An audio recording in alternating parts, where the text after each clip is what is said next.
Coming to get you, Barbara. Buried deep in the Pacific Northwest, one team in Springfield, Oregon, takes on the impossible, finding dead Mopar muscle and bringing it back from the grave.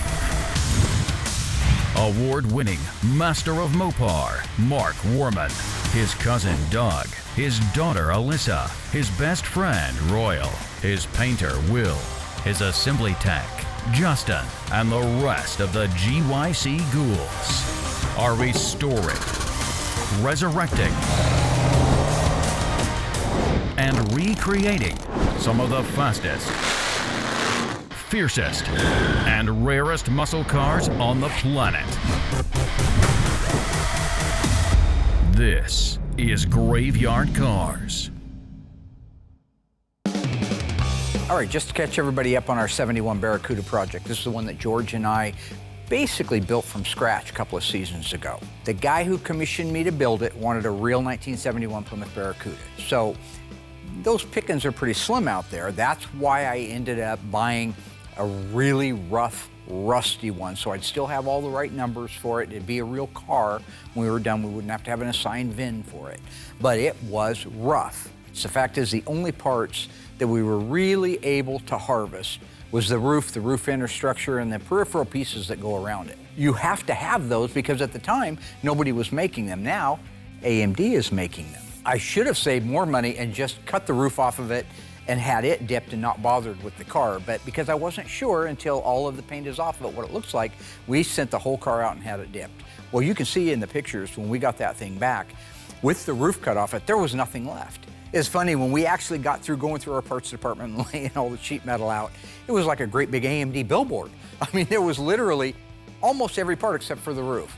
So, you know, when you're building a car, especially one like this where it's from scratch, it's a lot like maybe building a house would be. You got to build that foundation. Foundation needs to be square. So the way we started was the rear frame rails. Set those down on the frame jig. Those are established values. Welded in the cross member for it, the shock cross member. From there, we moved to the front of the car where we installed the frame rails and the torsion bar cross member. We also added the K member, which adds a lot of strength and holds the car geometrically square.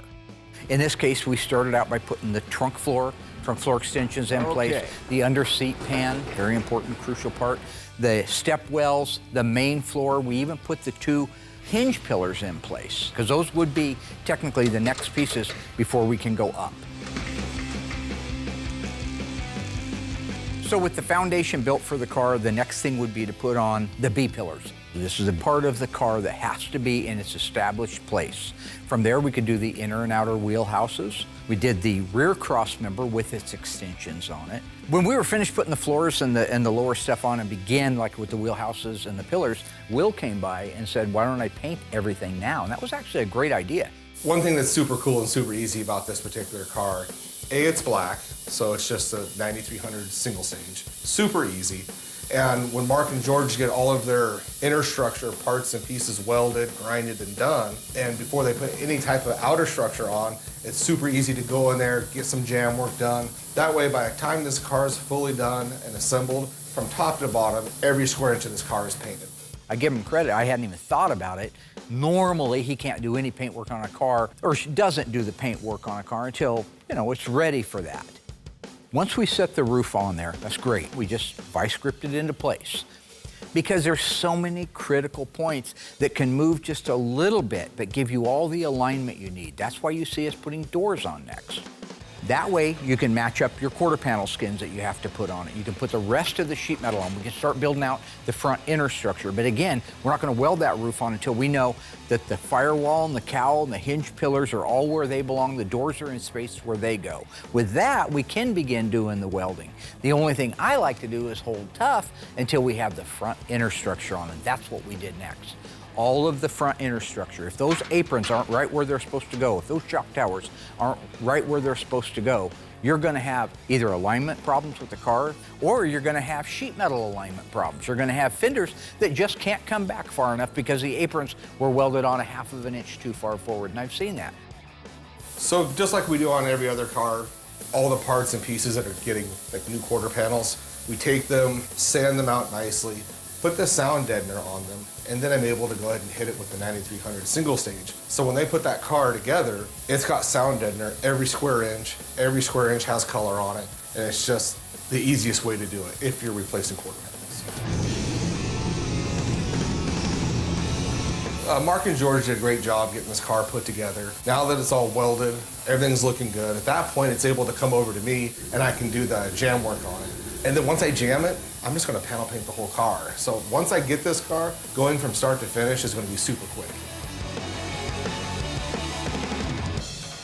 So the best part of a build like this is when it begins to look like a car. And you can actually see the fruits of your labor, if you will. And saying, wow, we built this thing literally below the roofline. We built it from nothing. The black paint looks beautiful that Will did on it. He wanted this car to look as close to a real 71 Hemi Cuda as possible. Absolutely gonna be stunning. With this particular car, we did it a little bit differently. I shot the body first, completely separate. That way I could just get it in, get it out, get it buffed, and get it over to Justin's area. While Noah was doing that, I was able to grab the hood, fenders, all the parts and pieces, and do the final paint on them. Because it is a black single stage, I don't have to worry about the color matching at all. It all comes out of one can and it's all gonna match. The only thing that you do have to take into consideration is it is 4 coats, and that is a thick product, and you don't want to get it to solvent pop, so you definitely want to give it maybe 20 minutes. Let the car tell you how much time it needs in between each coat. After that, I just kick it over to Noah. He does the cut and buff on it, and then we go over and assemble the whole car, and it's ready for Justin to build. Let's study the facts and learn how Chrysler Plymouth is coming through with the new Barracuda. First off, you can see there's a new look up front with new dual headlamps and new circular parking lights in the stone shield under the bumper. The new grills are exciting. Cuda here features a colored grille available in 9 body colors, very unusual.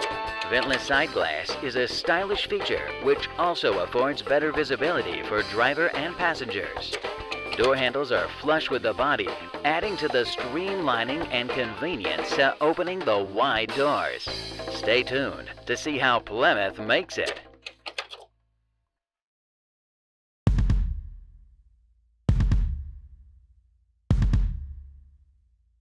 So when it came time to put the car together, I grabbed my team. I trust them, I love them, I like to build them up, but I just feel a little bit better if I'm directly involved, overseeing it, no silliness. Let's get the car hung together without having any problems. Sweet.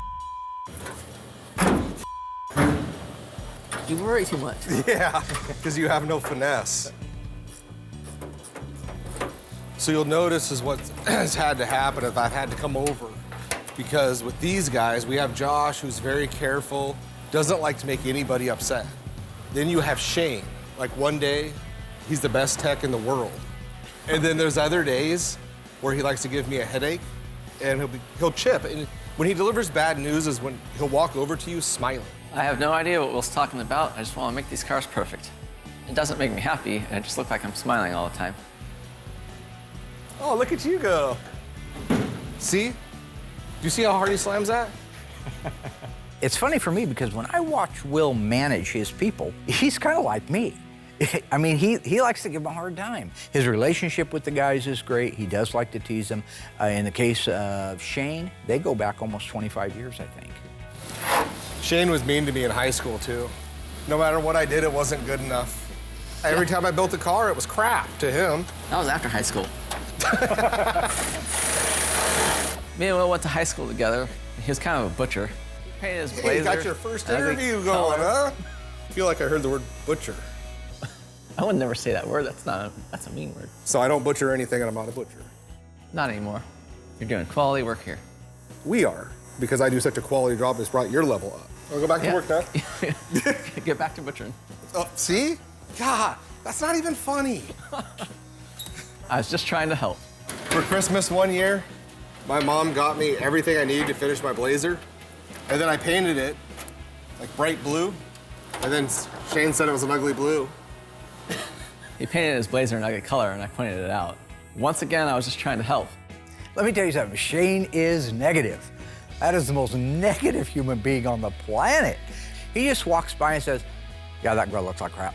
What? Hey, whoa, what'd you say? What? Come back here, what? Girl looks like crap. Are you saying the grill looks like crap? Well, now that we're in the business of putting, in some cases, million-dollar cars together, I love him. Be as picky and negative as you want, because these cars are perfect when they leave here. You know, at the end of the day, we have a great team. You know, from our more experienced guys like Josh and Shane, even to our new guys like Brody. Couldn't be happier. Everyone's working very well together. We're getting a lot of cars done. It is very rewarding for me as a shop owner, as the dream maker, to see a car like that go from literally a truckload of Auto Metal Direct sheet metal and a used roof and become what's going to be a family heirloom.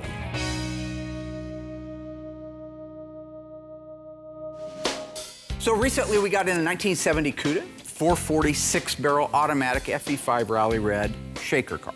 Alyssa is going to validate the car herself, tell me what she thinks, if she believes it's a real 446 barrel car. Then we'll go from there and we'll find out if it is or if it's not. This is something we have never shared with anybody, ever, the type of real minutia. We're talking the deep down detail where if you were the best of the best in the world and you were gonna pull off a clone or a rebody and sell it as an original, there's probably a handful of guys in the world you wouldn't want to look at that car with no paint on it. I would be one, Tony D'Agostino would be the other, and I can't mention the others because they won't pay me enough money. Obviously, that's why I'm here. What? I'm kidding. Mom jeans? Of course, this was Congratulations. Hated him in the 80s, hate him now. I never understood why the hip line has to be all the way up underneath their armpits. Kowalski. Take a real nice look at Kowalski right there. Who's that remind you of with an afro? Well, you're close. That's Cousin Dougie. Same family, same genes. Go back and watch Vanishing Point when Kowalski's getting ready to drive into the bulldozers and he gets that grin on his face because he knows he's about to end it all. Stop it right there and take a real nice look at Cousin Dougie with an afro. And you tell me that isn't Cousin Dougie. It's not the point of this. It's a 70 Cuda. Let's go have a look at this car. Sounds good. Yep. Let's see what's inside for the driver and passengers of America's most beautiful and sporty car. Barracuda is generously proportioned to accommodate 4 adults in comfort, with a full-width rear seat that's roomy enough for 3. No other car in Barracuda's class has this capacity. The optional console makes the compartment a cockpit, with extra storage space that's always welcome. The locking lever for the door is neatly recessed in the inside armrest, and for 1971, there's keyless door locking from outside. You merely press the lever and shut the door, and the car's locked. It's fast and easy, and you won't lock yourself out of the car, because if you leave the ignition key in the switch, the ignition lock warning buzzer sounds off to remind you.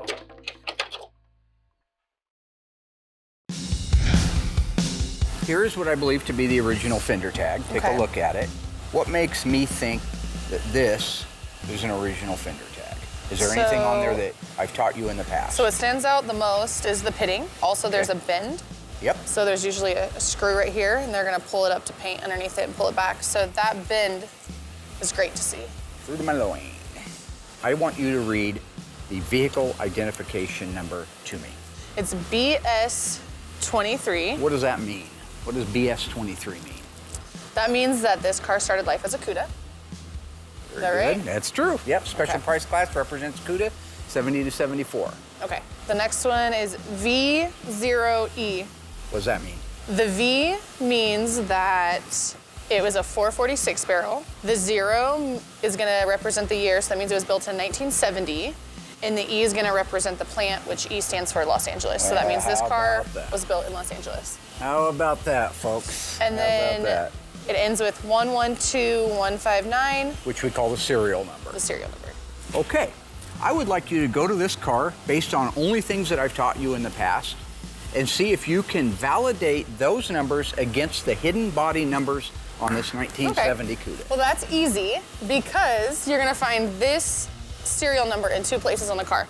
Over the years, I've spent a lot of time with Alyssa and tried carefully to teach her, and at times, many times, I felt like she wasn't listening. But this is a great example that a lot of that stuff has stuck. This wasn't staged.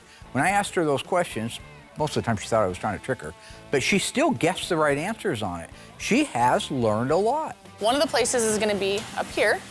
This number should be the same as this. 112159. So it matches. It matches, all right? So that's great. And where That's do you great. think the other numbers are? In the roof? No. In the tail panel? It's gonna be down here in the core support Down here or in the, core radiator support, depending on who Radiator you're support, talking to. yeah. 112159. All right. So all kidding aside, I want your looks pretty opinion good. now. Does this radiator support, yoke or core support, match the vehicle identification number, serial number, to the upper cowl panel? Now the way you ask me, It wasn't a trick. I don't know, it feels like a Does trick. this part match that But match? it does. It matches, it all looks good. Everything looks legit. So what is your opinion of this 1970 Cuda? Would you It's say a legit 1970 it's a legit Cuda. 70 Cuda? Well, I had already acclimated myself with this car, and I knew what direction I was going, but it was so intricate, and frankly, something we haven't seen before to this level, and I don't want to spoil what it is. You'll see what it is that I'm talking about, but that's why I got Alyssa involved. First off, if you just even look at this area in general. Looks like it's been worked. Yeah, you see all the little welds that have been ground down and cut down? That should be a nice pinch weld, a nice pinch spot weld all the way down. If you look down through here, look at those welds that have all been plug welded. That's all supposed to be a real, well, if you look over there, you see, that's what it's supposed to look like. Yep. So I believe that that baffle right there, that little piece there that's welded to this, I think it started life on that apron. I don't think it started life on that. I've trained her on what to look for. She should know if a panel has been replaced. Well, if a panel's been replaced, that's fine. The question is why, and you're gonna see why. So Mark is pushing really hard to get the drivetrain ready for the 71 Hemi Cuda, and the only thing I have left to build is the Dana rear end. And since Hunter is new, I'm gonna go ahead and use this opportunity to show him how to assemble this thing. Good morning, sir. Good morning. You ready to put this thing together? Yes, sir. Okay. So this is a brand new Mosier Dana 9 3/4 rear end. First thing I install are the backing plates. So here's one of these backing plates that you've been detailing for me for quite a long time. So what I've done is installed all the brakes on this. I'm going to show you how this thing works. All right. That's a wheel cylinder. It's going to expand those shoes out, lock the drum, and that's how the car stops. All right. So when I apply the air to the wheel cylinder, it's the same effect as having the brake fluid under pressure. It expands the pistons, which pushes the brake shoes out against the brake drum. So I got the gasket in place here. I need you to hold these bolts in place for me. So we're gonna put this on the driver's side of the Dana rear end here. Gotcha. How do you know it's the driver's side? Well, because this is the front. This is the primary shoe, and this hole is where the park brake cable goes in, and it always goes forward. So Doug's a really good teacher. He's super calm. Just sometimes he gets a little confused. So if I put this on the other side, the brake cable would be going out the back, and it wouldn't look right. Makes sense. Right? Yeah. I mean, it's probably just me though. I want to be real careful when I slide this axle in through the seal because it's a real tight fit. And we've got some real nice sealed bearings on here. So normally we have to replace the bearings on the axles, pack them with grease before we assemble these. But these Mosier axles have sealed bearings, makes for a nice, clean, easy assembly. We're going to line up our gasket and get the plate on it. How you doing back there? Yeah, all the bolts are through. Okay, so we got the driver's side axle in place, so we're gonna go ahead and spin the whole cart and we'll do the other side. Let's see if you've been paying attention. True or false? The 1971 Cuda featured a color-keyed grille, available in 6 body colors. If you think you know the answer, stay tuned after the break. We'll see if you're right.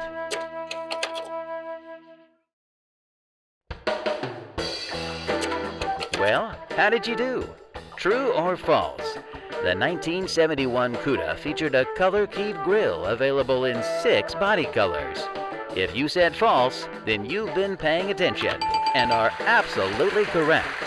The 1971 Cuda featured a color-keyed grille available in 9 body colors, with enough goodies to turn on and turn up in the winner's circle.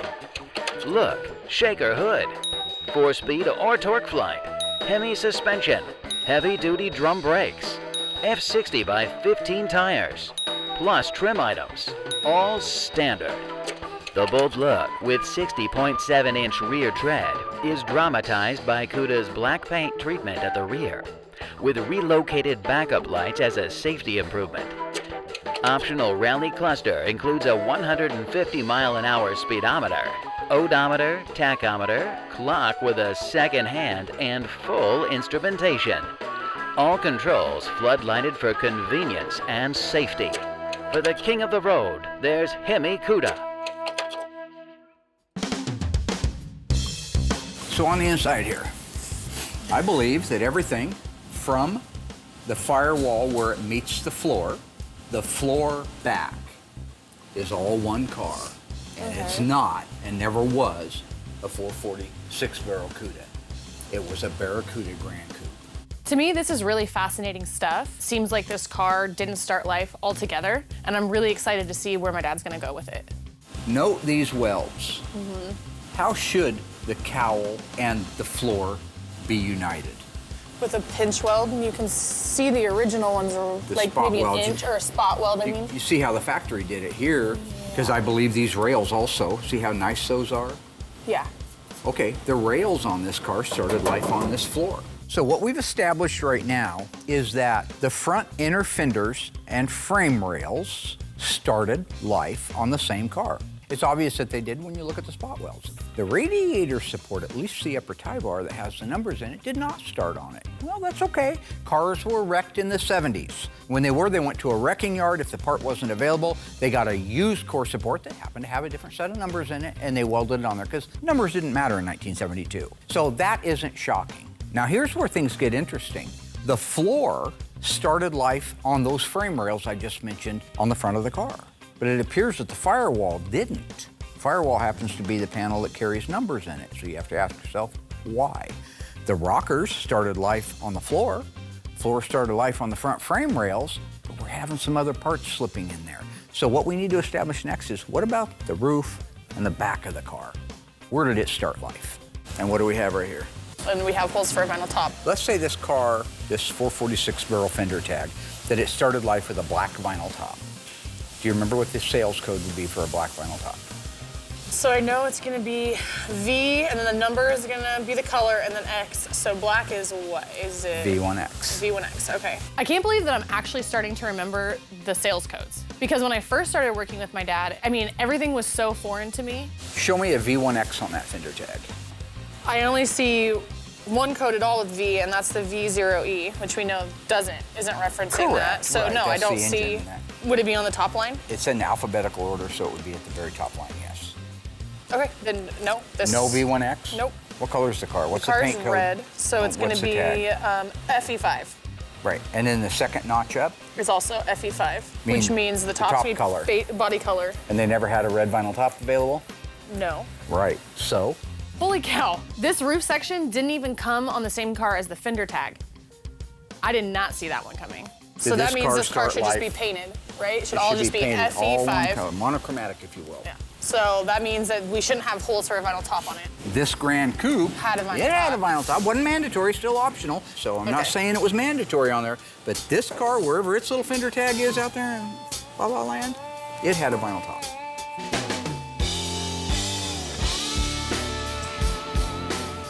We got it turned around now and it's facing towards you, so what are we gonna put on first? I'm assuming the gasket. Correct. Hunter, have you ever worked on cars as a kid? Never. I always thought they were super cool, especially the old school, the Mopars. Uh-huh. They always looked cool as a kid. I always wanted one, but I never worked on any. Look at you now. Exactly. Okay, you wanna bring the other backing plate over? All right, this is really nice having the brakes installed on the backing plate. So Doug had me help build the brake system on the backing plates ahead of time. And I can see why, because afterwards it made the assembly go like super smoothly. And it's nice because I'm learning a lot about it. And now we're ready for another axle. So first we want to make sure that the body panel that I'm about to talk about started life on this shell. We've established that the shell itself is a Grand Coupe. Correct. So here's the rear body panel. Here's the trunk gutter, which welds to the quarters, which makes up the shell. Do those spot welds all look pretty original and unmanipulated to you? I would say yes. I would say yes, too. So here's gonna be the key part of this entire thing. We know that the front frame rails were factory welded to the floor that is in this car, and those are welded to the rockers. That's big structural stuff. That's big time stuff. We know that the core support is off of another car, and it would appear that the firewall is off of another car, which both of those items, the core support and the firewall, both happen to have the hidden body numbers in them. What does the back of this car look like? Did it start life on the same floor pan and under seat pan, meaning is everything from the cowl back one particular car? We need to find that out. Which of these two emblems would you expect to see on the back? Barracuda. The Barracuda, not the Cuda. Right. All right, take a look real close here at this rear body panel. You see that change in color looks like? Looks like they filled in a hole. Looks like they welded up a hole. Yep. Actually, the other day I took a flashlight in there, turned out the lights, ran it on it, and you could actually see the light? pinholes in the welds. Okay, so what's strange here is that it appears that the quarter panels, the roof, the floors, the rear body panels all started life on the same car. But that car appears to be a Grand Coupe. The dash VIN and the fender tag say it should be a Cuda. So there's something strange going on here. So that means, did it have this emblem on it? No. Which, by the way, the 70 Cuda emblem is double-sided tape. The 3M tape. So if you look at Jim Roots, which we will in a minute, there's no evidence that there's anything on Ever there in a except hole. double-sided tape. I've got a car out there that still has some of the double-sided tape on it to prove it. Here's a real Barracuda emblem. I happen to actually get off of a Grand Coupe, which is Still cool. has the red on the back? Right. Take a look. Is there any chance that those 3 holes, It like matches up perfect. see what I'm getting at? Yeah. Somebody's welded all those holes up and they put a double-stick Cuda emblem on there. But there's more evidence. Because it's a Grand Coupe, this is the Grand Coupe crest. Okay. It goes over the trunk lock cylinder, and you slide it over to the As soon as you side. put it up, Uh-huh. it's up. You'd slide it over the side. Now, Dougie still has his little leather pouch that he used to keep in his left rear pocket. And he'd pull that pouch out, and he'd shake it free until he had the trunk key out, because he's a southpaw. And he'd reach over there with his left hand, he'd slide. I always thought it was just the coolest. This is such a weird thing, but everybody remembers different things from when they were a kid. I love watching him switch that out of the way and go in there and put the key in. That is true. I did do that. In fact, I think I still have those keys after all these years. Oh my gosh, look at that. After all these years, I still have those keys. I love it. Yeah. Wish I had the car. It needs a great big hole for that. Yeah, I mean, And you can two see it little right here. holes for that. And you can see the big hole here. You can and see the this one small one there and the small one there. So when I put that up there, I actually went out back the other day just to make sure to an original Grand Coupe and plunked this right in those holes. This is the kind of experience that I was hoping someday to be able to share with Alyssa, and this is a great example of it. Somebody welded up the rear body panel, like I said, where the Barracuda emblem was, where the crest was. The experience is invaluable. Mandatory on all Cuda models in 1970 and 1971 was M88, Michael 88. You see an M88 on there anywhere? Oh, okay. M88, yeah. Right. That's called the rear body moldings. I call it a racetrack molding. On a Cuda, they come right along here. These would hold this little thin stainless steel molding. You couldn't get that molding on any other model but a Cuda. Okay. If you ordered a Grand Coupe, you got quarter finish moldings. A Grand Coupe has a molding that goes on the end of the quarter, a little eyebrow molding, all right? The Cuda doesn't use that. The regular Barracuda doesn't use that. The Grand Coupe uses that. If you look at these quarter panels, where those moldings potentially would go if it was a Grand Coupe, 3 holes welded up each side. I went out back and I double checked against a Grand Coupe. Everything that I have that's Grand Coupe fits perfectly in that car. Barracuda emblem, Grand Coupe crest over the lock cylinder, and those moldings. I am sure that the back of that car is a Grand Coupe, and I am sure that somebody went to great lengths to make sure it didn't look like a Grand Coupe. New, now, Barracuda. Here's what it's all about. Long, sleek hood, short rear deck, the look of power. The standard Cuda mill is the 383 4-barrel, 335 horsepower V8 of Roadrunner fame, with 4 great power options. There's the 340 4-barrel, the 440 4-barrel, a 440 with 3 2-barrel Holly carbs, and the topper, the 426 Hemi. Plymouth makes it. All right, so once Alyssa and I had made it all the way around the car, we even looked at the bottom side of it. We didn't have time to share all that with you. I wanted her, just one more time, even though she's seen it before, I want her to see what all the areas that we're saying have been compromised, where welding has been done and panels have been changed. I wanted her to see an unmolested, original version of it. The best one we have just came back from the Dipper. It's Jim Root from Slipknot, cool guy. It's a 70 Cuda. His car is a very, very nice car, very solid car, very pure car. I brought it in here and went over it with Alyssa in the exact same areas that we did on the Grand Coupe, Cuda, whatever it is. Look at the spot welds. You can just tell nobody's ever been there. This is just as pure as they can come. It's absolutely beautiful. You go to that one. Now again, that one still has the original aprons on it, so it looks like this. They're a little ugly, but they're factory ugly. Yeah. As it makes a run down there, how sanitary everything is. Everything fits the way that it should fit. Wow, when you see how the panels are assembled from the factory and how clean everything is on Jim Root's car, you can tell that the car that we're looking at now has some serious issues. Same thing now. Take a look at where the firewall meets the floor. See that seam across there? Mm-hmm. All spot welded, no big blob welds marrying the two together like our other car have. Right. This pan right here started life on that firewall, which started life on that core support, which started life on the front frame rails, started life on the core support. The last thing I wanted to show Alyssa was the rear body panel. Do you see any evidence that anything's ever been welded there? Nope. How about here where the Barracuda emblem went? Nope. No holes for that, because it probably had the Cuda, which has the double-sided tape.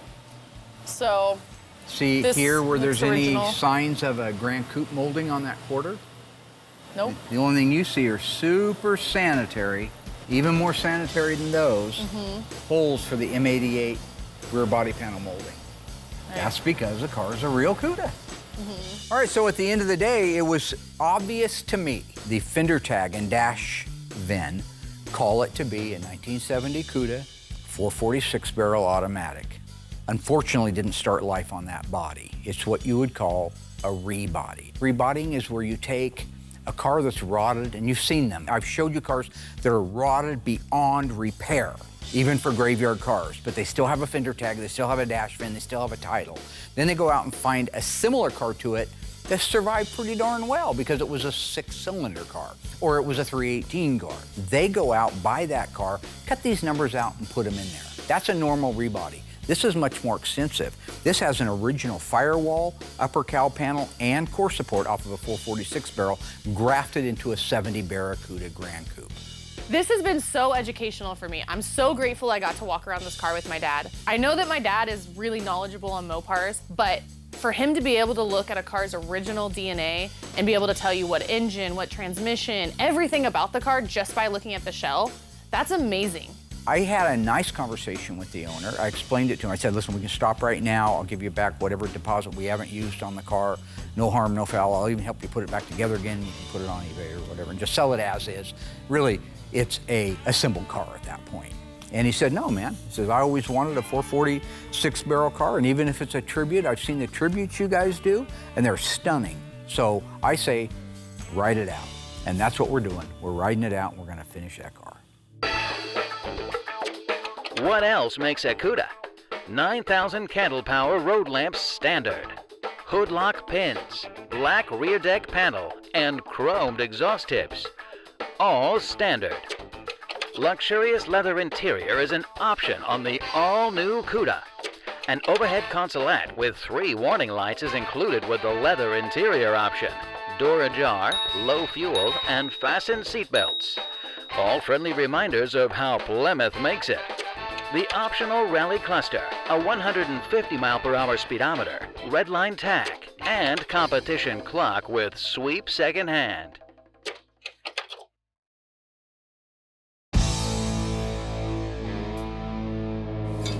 Goes in this way.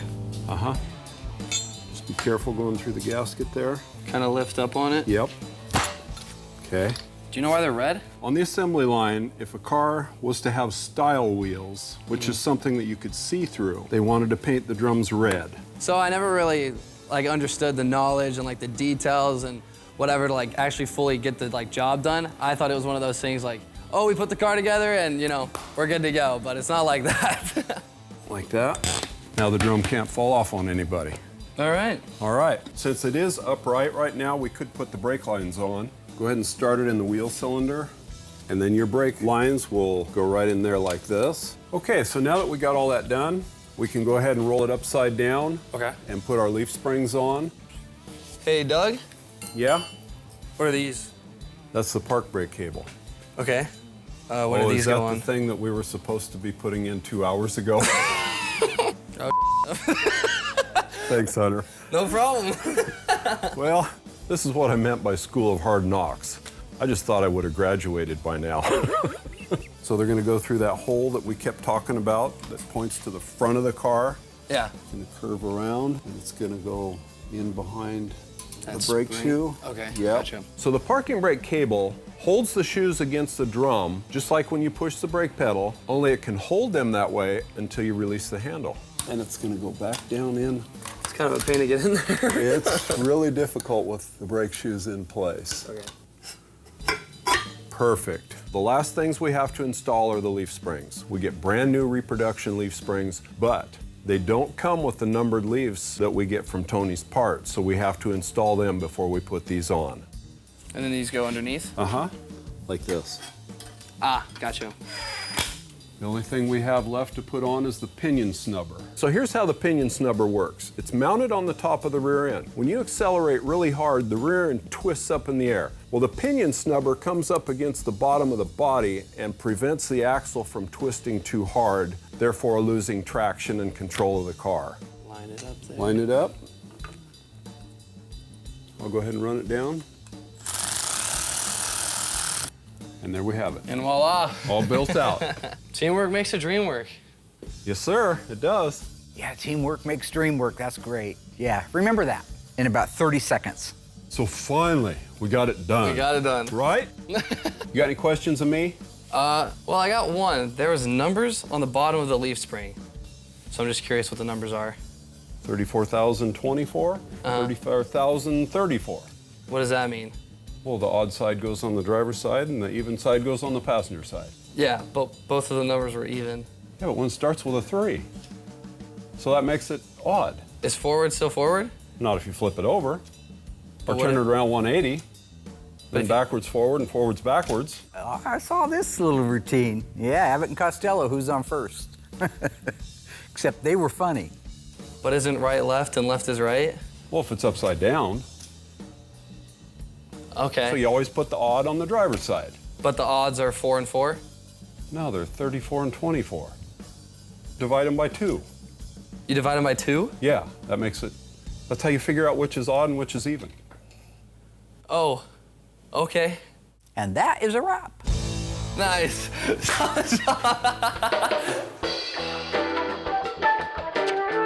Let's see how many of you have been paying attention.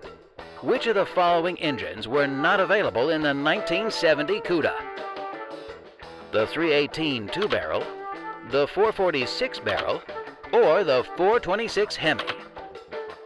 If you think you know the answer, stay tuned after the break and we'll check your scores.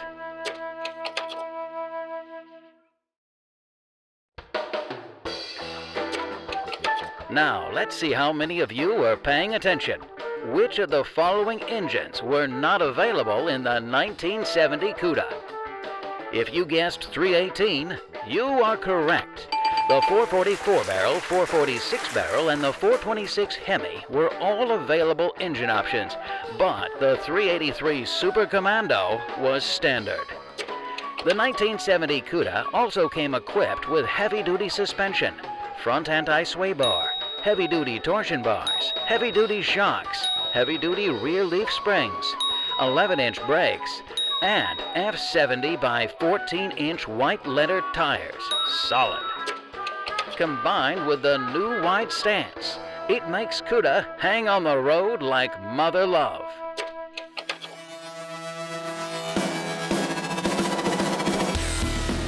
This is a second-generation Hemi, no doubt about it. You cannot mistake those valve covers for anything in the world. That is a second generation, or the Elephant 426 Hemi. That's what the owner wanted. Well, let me show you what I think probably is the coolest thing modern world technology has to offer one of these old cars that I didn't even know about until I started building this system out. Hemi Cuda shaker bubble with all the goodies, all the fixings on it, the weather strip, everything in place. Original pulleys, power steering, water pump, crankshaft, alternator. All those are the original components you see on a 66 to 71 Hemi. Correct date-coded marking upper radiator hose. Correct date-coded markings lower radiator hose. All of that stuff is OEM style. What's cool, second generation Hemi setting on a Magnum Force transformer front suspension. Got the old school Hemi going along with the new school technology. So now, power, rack and pinion steering, just like a late model car would have. Got an 1.25" front sway bar with nylon bushings. Look at the actual K-member itself. Look at how beefy this thing is. Look at the gussets, the welds. That will help hold that unibody together. Lower control arms look like they're off of a 1-ton truck. Coil over, front suspension, beautiful, fully adjustable. We're still running OEM spindles, rotors, and calipers off of what would be a 71 Cuda. As we move to the back, again, everything at a glance is OEM 71 Hemi Cuda, except that transmission. That is the Silver Sport A41 automatic transmission, which is electronically shifted. You'll want to take a second and write that down. The best part, the part I've been keeping a secret, I'm going to lift the base plate off. These are not Carter carburetors.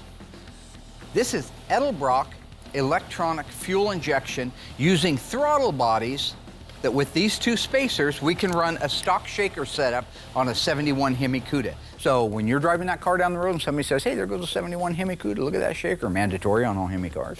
Only on the Cudas, not on the Challenger, by the way. You can say, I had no idea. When they take that thing off and you see that it's got modern day electronic fuel injection. That was a neat call on the owner's part. I actually pushed back. I didn't want to do it because I don't like to learn new things. Part of my charm. I like to do things the old-fashioned way. But this was a really neat exercise. I'm looking forward to firing it up and hearing it run. So Mark came and got Hunter and I to help with the installation of the drivetrain in this car. And this is really good experience for Hunter to learn how to install these. I was really hoping we could leave the shaker on there, but it's too tight. In between those fender wells and the aprons, it's just too tight, so I had Doug take it off so we could get that thing installed.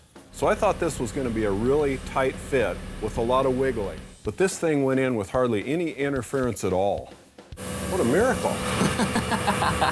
Once we get the Magnum Force K-member up against the frame rails, we align it, and then all we have to do are put in the 4 bolts and the rest of the hardware. Let's put some wheels and tires on. You like wheels and tires, don't you? I like wheels and tires. All right, I'll raise it up. Okay. He-Man.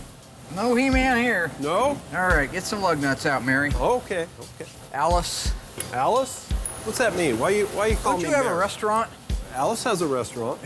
You're Alice. That's the whole point. Yeah, isn't there a song about that? Cross tracks, about 500,000 miles from the railroad track. Yeah, those are the lyrics. Yeah. Those are exactly. Just walk right in, it's around the back. Just a 1/2 mile from the railroad track, and you can get anything you want. It's your cousin Dougie.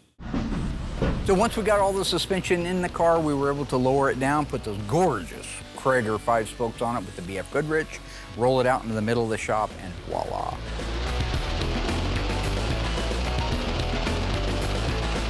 From dust to a complete 71 Hemi Cuda tribute car.